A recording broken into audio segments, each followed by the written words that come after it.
दोस्तों स्वागत है आपका हमारे YouTube channel vision study point में। आज हम कवर करेंगे इंडियन इकोनॉमी से संबंधित कुछ महत्वपूर्ण तथ्यों को जो एग्जाम की दृष्टि से बहुत ही महत्वपूर्ण है। तो चलिए स्टार्ट करते हैं। शहद मिशन की शुरुआत की गई थी वर्ष 2017 में। देश में वैज्ञानिक आधार पर मधुमक्खी पालन का व्यापक संवर्धन और विकास करना लक्ष्य है। मीठी क्रांति का मीठी क्रांति का हरित क्रांति की शुरुआत के समय भारत के खाद्य और साख कृषि मंत्री थे चिदम्बरम सुब्रमण्यम। हरित क्रांति के दौरान धान की हाई यील्डिंग वैरायटी बीज जिनका आयात मैक्सिको से किया गया था तो लर्मा रोजो 64 ए और सोनारा 64। भारत में हरित क्रांति के प्रणेता थे एम.एस. स्वामीनाथन। हरित क्रांति के जन्मदाता हैं तो नॉर्मन बोरलॉग हैं।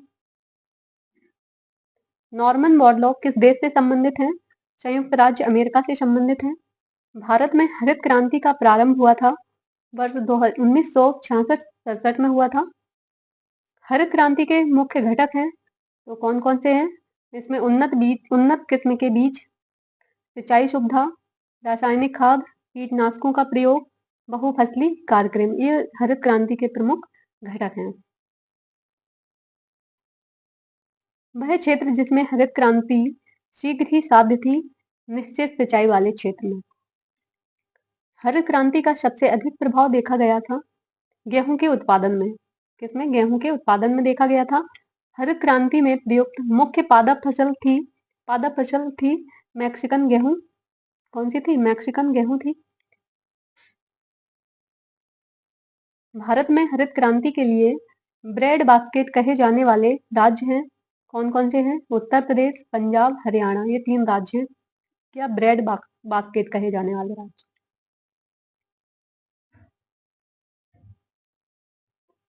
द्वितीय हरित क्रांति की प्रबल संभावना है भारत की शुष्क पेटी क्षेत्र में। कहां पर? भारत की शुष्क पेटी क्षेत्र में अधिक प्रबल संभावना है। प्रधानमंत्री मनमोहन सिंह द्वारा प्रस्तावित द्वितीय हरित क्रांति में सम्मिलित हैं तो यहाँ पर ये कृषकों को सार्वभौमिक कृषि व्यापार में सहभागिता, फसल पश्चात खाद्यान्न में क्षति को कम से कम करना, फसलों के भंडारण में सुधार, ये क्या है? प्रस्तावित है। ये द्वितीय हरित क्रांति में क्या है? सम्मिलित है। पीली या पीत क्रांति से संबंधित है फसल कौन सी? तिलहन उत्पादन संबंधित है। नीली क्रांति संबंधित है मत्स्य उत्पादन से। ऑपरेशन फ्लड सेकेंड का संबंध है दुग्ध आपूर्ति से। किससे संबंध है? दुग्ध आपूर्ति से संबंध है। भारत में श्वेत क्रांति का जनक कहा जाता है डॉक्टर वर्गीज कुरियन को कहा जाता है। राष्ट्रीय बागवानी मिशन प्रारंभ की गई थी वर्ष 2005 और 6 में की गई थी। बागवानी एकीकृत विकास मिशन का शुभारंभ किया गया था वर्ष 2014-15 में किया गया था। बागवानी एकीकृत विकास मिशन प्रायोजित है केंद्र सरकार द्वारा। किसके द्वारा? केंद्र सरकार द्वारा प्रायोजित है। यहाँ पर क्रांति है और उससे संबंधित फसल है। सुनहरी क्रांति उद्यान या फसल उत्पादन से संबंधित है। श्वेत क्रांति दुग्ध उत्पादन से संबंधित है। नीली क्रांति मत्स्य उत्पादन। हरित क्रांति अनाज उत्पादन से संबंधित है। लाल क्रांति टमाटर और मांस उत्पादन से संबंधित है। भूरी क्रांति या धूसर क्रांति उर्वरक उत्पादन से संबंधित है। रजत क्रांति अंडा उत्पादन। पीली क्रांति तिलहन उत्पादन। किससे? पीली तिलहन उत्पादन से संबंधित है। गोल क्रांति आलू उत्पादन। गुलाबी क्रांति प्याज से संबंधित है। किससे? प्याज से। गोल क्रांति आलू से संबंधित है। स्वर्ण रेशा क्रांति जूट या कपास से संबंधित है। किससे? जूट या कपास से संबंधित है। नोट में देखिए, देश के सभी प्रत्यक्ष एवं अप्रत्यक्ष रूप से कृषि क्षेत्र में आई विभिन्न क्रांतियों जैसे हरित क्रांति, श्वेत क्रांति, पीली क्रांति, नीली क्रांति, लाल क्रांति, सुनहरी क्रांति, भूरी क्रांति, रजत क्रांति को समग्र रूप से इंद्रधनुषी या सतरंगी क्रांति कहा जाता है। ये सारी क्रांतियां हैं, इनको समग्र रूप से क्या कहा जाता है? इंद्रधनुषी या सतरंगी क्रांति कहा जाता है।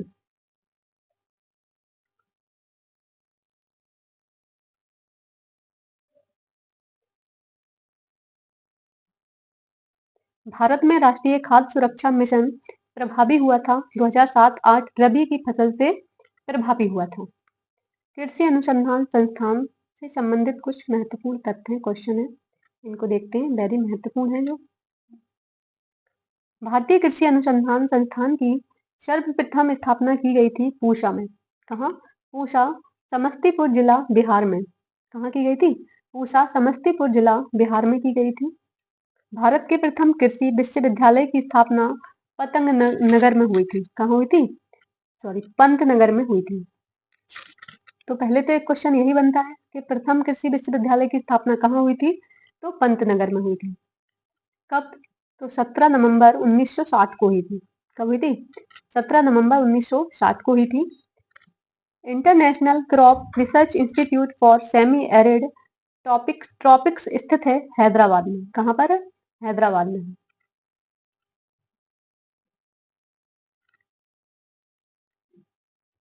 भारतीय शाक भाजी अनुसंधान संस्थान स्थित है वाराणसी में। यहाँ संस्थान है और ये स्थान दिए गए हैं।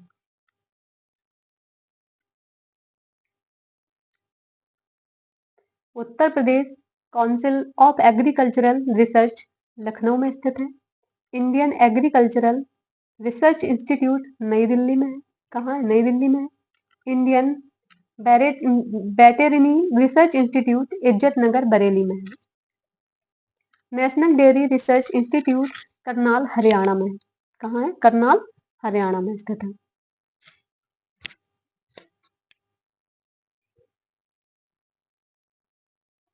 भारत ने राष्ट्रीय खाद्यान्न सुरक्षा प्राप्त कर ली है परंतु पारिवारिक सुरक्षा नहीं प्राप्त की है का आशय है खाद्यान्न स्टॉक पर्याप्त है। क्या है? खाद्यान्न स्टॉक पर्याप्त है परंतु सभी परिवारों को उसे प्राप्त करने की सामर्थ्य नहीं है।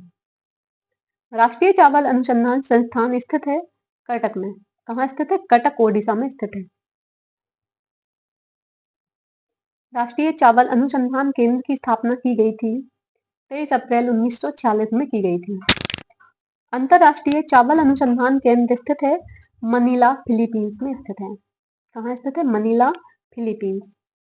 अंतरराष्ट्रीय चावल अनुसंधान संस्थान का दक्षिण एशिया क्षेत्रीय केंद्र उत्तर प्रदेश के जिस जिले में अवस्थित है वह कौन सा जिला है? तो वाराणसी है।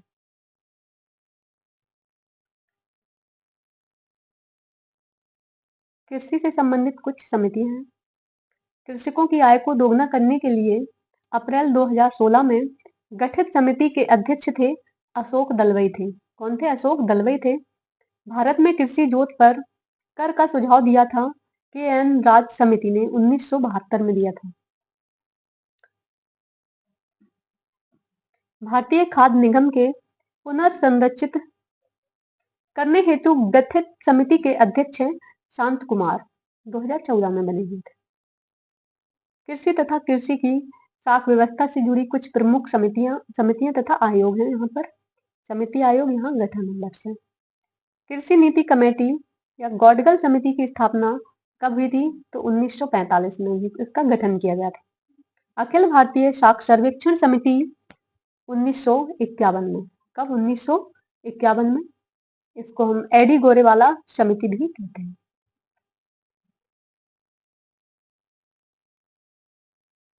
बलवंत राय मेहता समिति 1957 में 1957 में हुई थी। Commission for agricultural costs and prices L Dantwala आयोग, इसका गठन कब हुआ था? 1965 में हुआ था। कब हुआ था? 1965 में हुआ था। अखिल भारतीय ग्रामीण साख समिति का गठन हुआ था 1969 में हुआ था। 1969 में हुआ था।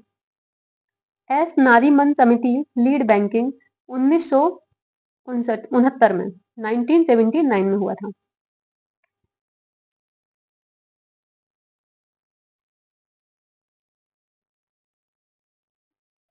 Raj committee taxation on agriculture wealth and income कृषि जोतकर, इसका गठन हुआ था 1972 में। अशोक मेहता समिति 1977 में। कब गठन किया गया था इसका? 1977 में किया गया था। एल दांतेवाला समिति ब्लॉक लेवल प्लानिंग तथा क्षेत्रीय ग्रामीण बैंक के ग्रामीण साख ढांचे के प्रमुख भाग होने की संस्तुति का गठन किया गया था? 1978 में किया गया था। या हम बोल सकते हैं एमएल दांतेवाला समिति का 1978 में हुआ था। शिवरमन कमेटी 1979 में हुआ था इसका गठन। M Khusro committee agriculture credit review committee 1986 में इसका गठन किया गया था। नरसिम्हन कमेटी का 1991 में कब हुआ था? 1991 में। यही क्षेत्रीय ग्रामीण बैंक की स्थापना भी 1991 में हुई थी।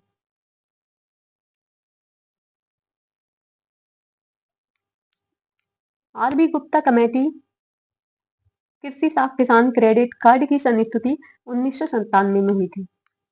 1997। नरसिम्हन कमेटी सेकंड 1998 में हुई थी। हनुमंता राव कमेटी जो 1998 में इसका गठन किया गया था। ये उर्वरक को नियंत्रण से बाहर करने की संस्तुति दी थी। व्यास कमेटी या कृषि खाद्य 2001 में इसका गठन किया गया था। विजय पाटिल कमेटी 2001 ये सहकारी साख समितियों के सुधार से संबंधित है। कौन सी समिति? विजय पाटिल कमेटी समिति। विजय पाटिल कमेटी 2001। शंकर लाल गुरु कमेटी 2001 में इसका गठन किया गया था। ये विपणन अवसंरचना तथा कृषि विपणन सुधार से संबंधित है। अभिजीत सेन समिति ये दीर्घकालीन खाद्य नीति से संबंधित है। 2002 में इसका गठन किया गया था। वैद्यनाथ कमेटी ये ग्रामीण साख समिति में सुधार से संबंधित है। 2004 में इसका गठन किया गया था। स्वामीनाथन कमेटी 2004 में इसका गठन किया गया था। केसी चक्रवर्ती कमेटी जो क्षेत्रीय ग्रामीण बैंक में CRAR की समस्या से क्या है? संबंधित है। ये 2009 में इसका गठन किया गया था। अशोक दलवई कमेटी किसानों की आय को दोगुना करने से संबंधित है। 2019 में इसका गठन किया गया था।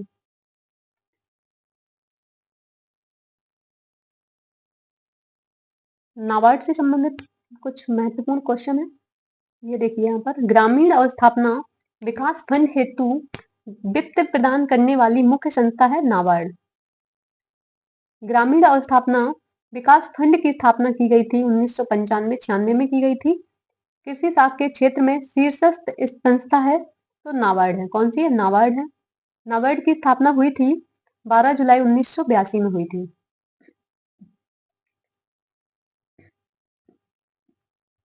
नाबार्ड की स्थापना हुई किसकी समिति की सिफारिश पर? तो शिवरामन समिति की सिफारिश पर हुई थी। कृषि एवं ग्रामीण विकास को प्रोत्साहित करता है नाबार्ड। कौन करता है? नाबार्ड करता है। भारत में कृषि के लिए पुनर्वित्त प्रदान करने वाला सर्वोच्च बैंक है नाबार्ड बैंक है। नाबार्ड का मुख्यालय है मुंबई में। कहाँ है नाबार्ड का मुख्यालय? मुंबई में है। नाबार्ड द्वारा पुनः वित्त उपलब्ध कराया जाता है तो राज्य भूमि विकास बैंक को, राज्य सहकारी बैंक को, अनुसूचित वाणिज्यिक बैंक को, क्षेत्रीय ग्रामीण बैंक को क्या किया जाता है? पुनः वित्त उपलब्ध कराया जाता है। ग्रामीण परिवारों को सीधी ऋण सुविधा प्रदान करते हैं तो क्षेत्रीय ग्रामीण बैंक और भूमि विकास बैंक क्या करते हैं? ग्रामीण परिवारों को सीधा ऋण सुविधा प्रदान करते हैं। भूमि विकास बैंक किसानों को ऋण उपलब्ध कराता है दीर्घ अवधि हेतु, दीर्घकाल के लिए। जिला केंद्रीय सहकारी बैंक का प्रमुख कार्य है प्राथमिक कृषि साख समितियों को ऋण उपलब्ध कराना, इसका प्रमुख कार्य है। क्षेत्रीय ग्रामीण बैंक की शुरुआत हुई थी 2 अक्टूबर 1975 में हुई थी। कब हुई थी? 2 अक्टूबर 1975 को हुई थी। क्षेत्रीय ग्रामीण बैंक की स्थापना हुई थी RG सरैया आयोग की संस्तुति में हुई थी। किसकी? RG सरैया आयोग की संस्तुति। कृषिगत योजनाएं किसान क्रेडिट कार्ड योजना की शुरुआत की गई थी वर्ष 1998 से 99 में की गई थी। 1998-99 में की गई थी। भारत में फसल बीमा योजना का शुभारंभ हुआ था 1985 में हुआ था। प्रधानमंत्री फसल बीमा योजना प्रारंभ की गई थी 13 जनवरी 1916 से प्रारंभ की गई थी। फसल बीमा क्षेत्र में एकाधिकार है राष्ट्रीय कृषि बीमा कंपनी का। किसका एकाधिकार है? तो राष्ट्रीय इसका राष्ट्रीय कृषि बीमा कंपनी का है। राष्ट्रीय विशेष कृषि उपज योजना संबंधित है तो निर्यात योग्य कृषि उत्पाद से, किससे? निर्यात योग्य कृषि उत्पाद से संबंधित है।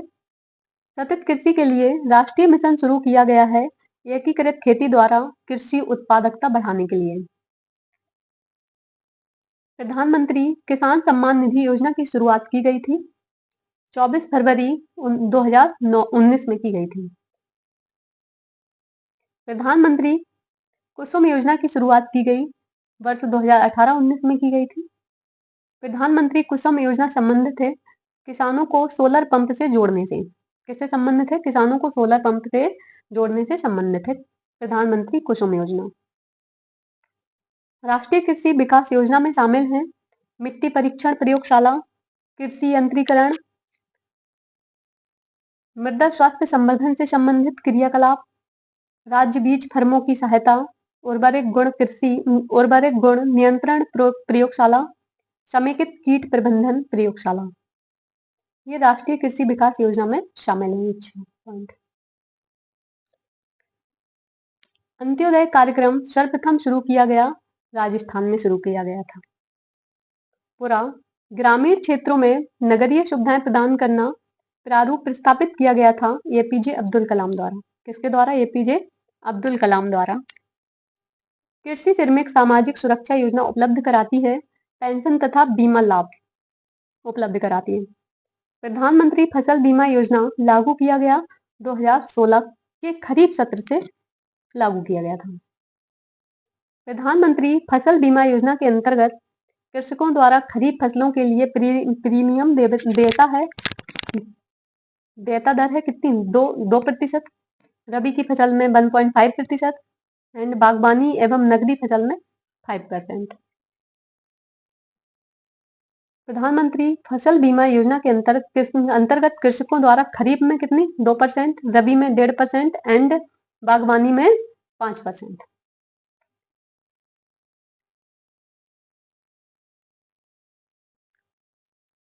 एकीकृत जल संभर विकास कार्यक्रम का क्रियान्वयन किया जाता है भूमि संसाधन विभाग। किसके द्वारा? भूमि संसाधन विभाग ग्रामीण विकास मंत्रालय द्वारा किया जाता है। एकीकृत जल संभर विकास कार्यक्रम के अंतर्गत सम्मिलित हैं तो मरुभूमि विकास कार्यक्रम, सूखा संभावित क्षेत्र कार्यक्रम, एकीकृत बंजर भूमि विकास कार्यक्रम संबंधित है। एकीकृत जल संभर विकास कार्यक्रम का उद्देश्य है मृदा के बह जाने की रोकथाम, वर्षा जल संग्रहण, भौम जल स्तर का पुनर्भरण। ये कार्यक्रम के क्या है? उद्देश्य हैं।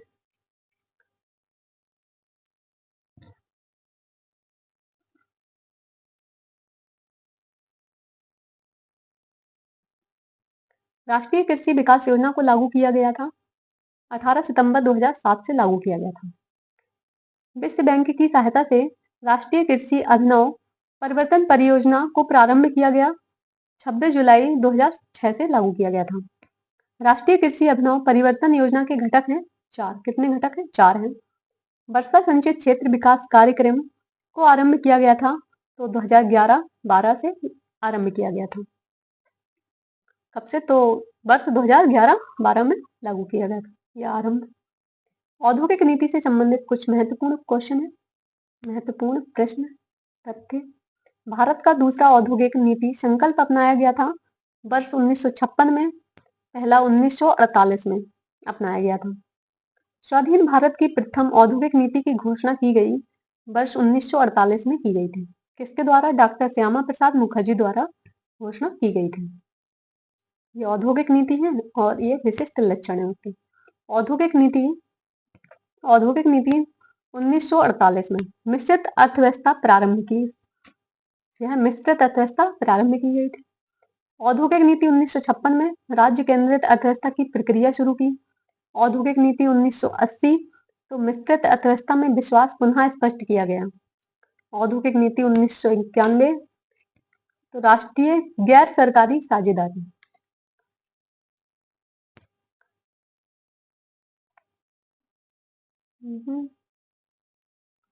भारत में औद्योगिक विकास हेतु संयुक्त क्षेत्र का विचार किस औद्योगिक नीति प्रस्ताव में रखा गया?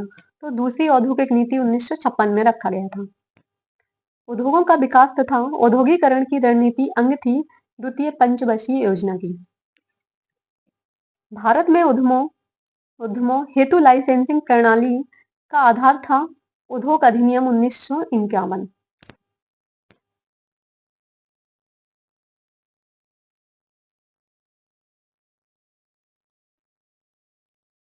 वर्ष 1951 में 91 की औद्योगिक नीति के अनुसार लाइसेंसिंग के अंतर्गत शामिल कुछ उद्योग थे 18, वर्तमान में कितने हैं? 5 हैं। जो अनिवार्य लाइसेंसिंग वाले उद्योग क्षेत्र हैं जैसे वायु, आकाश तथा रक्षा से संबंधित इलेक्ट्रॉनिक्स, लेकिन बारूद, औद्योगिक विस्फोट तथा प्रस्फोटक फ्यूज, खतरनाक रसायन, तंबाकू, सिगरेट तथा अन्य संबंधित उत्पाद, मादक पेय तथा आसवन और शराब बनाना, ये क्या है? अनिवार्य लाइसेंसिंग वाले उद्योग क्षेत्र हैं। कुछ समय पहले भारत सरकार ने व्हाइट गुड्स उद्योग को लाइसेंस मुक्त करने का निर्णय लिया था। व्हाइट गुड्स में सम्मिलित हैं तो प्रदर्शन उपभोग के लिए खरीदी गई वस्तु, जो प्रदर्शन के लिए क्या है? प्रदर्शन उपभोग के लिए खरीदी गई वस्तुएं हैं, जो प्रदर्शन के लिए उपभोग की जाती हैं। दिखावा। भारत की वर्तमान औद्योगिक नीति अधिक उन्मुख है वैश्वीकरण की ओर। भारत सरकार द्वारा राष्ट्रीय विनिर्माण नीति आरंभ की गई थी, वर्ष 2011 में की गई थी। राष्ट्रीय विनिर्माण नीति के तहत अगले 10 वर्षों में देश के सकल घरेलू उत्पाद में विनिर्माण क्षेत्र की हिस्सेदारी को मौजूदा 16% से बढ़ाना है 25% तक। कब तक? 25% तक बढ़ाना है। आज के लिए बस इतना ही। Thanks for watching. Please share and subscribe my channel.